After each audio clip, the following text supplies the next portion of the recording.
The former Deputy Prime Minister Lupe Pomulinuku Onisemo has filed a motion to stay the Electoral Court's recent decision, which declared his Falealili No. 1 parliamentary seat void following last year's general election.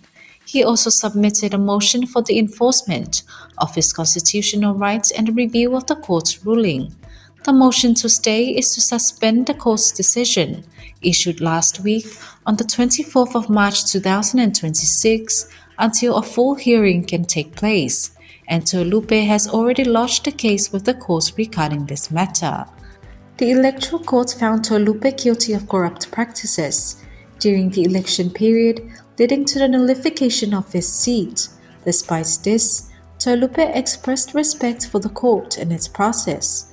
In a recent press conference on the 30th of March 2026, he confirmed, after stepping down from his roles as Deputy Prime Minister and Cabinet Minister, his legal team has moved to review the decision. He shared his gratitude for the support from his family, district members, and supporters, emphasizing their prayers and encouragement in the pursuit of truth and clarity for future generations.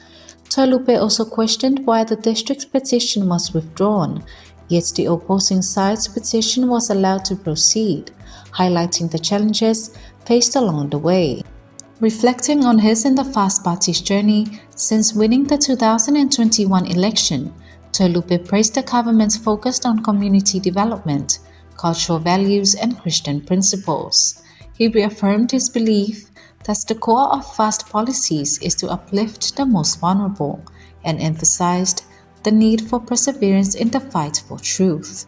He concluded by wishing the Fast government's continued success and committed to serving the people and the nation with dedication.